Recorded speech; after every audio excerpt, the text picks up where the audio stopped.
Il-Parlament approva mozzjoni storika mresqa mill-Gvern dwar il-proġett tal-mina bejn Malta u Għawdex.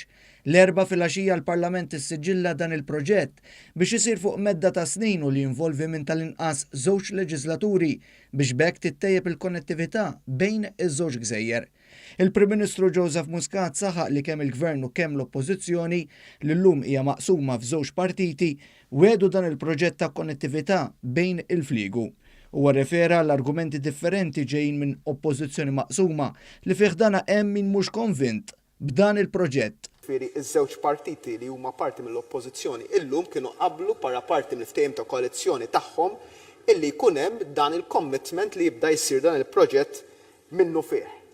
Dak iż-żmien għax smajt l-argument mingħand l-Onorevoli Azzoppardi li jista' jkun hemm xi tip ta' kunsens fals jekk l-affarijiet mhumiex kollha magħrufin u kollha ppubblikati. Bl-istess mod ara kienet wiegħda falsa illi kien hemm miktub fuq il-manifest elettorali ta' l-oppożizzjoni illi ħajsir proġett meta fil-fatt dakinhar li saret din il-wiegħda konna nafu ħafna inqas milli nafu llum.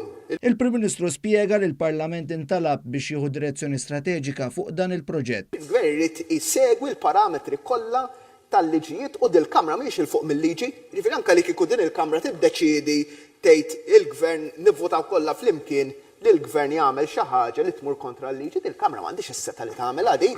Jiġifieri aħna qegħdin nitkellmu fuq punt ta' direzzjoni strateġika. Fil-bidu tad-diskussjoni tkellmet il-Ministru għall-Għawdex Justin Caruana li enfasizzat kif dan il-proġett huwa msejjes fuq prinċipju li l-iżvilupp ikun wieħed sostenibbli f'kuntest li jiġu faċilitati il-ħajjiet primarjament tal-Għawċin.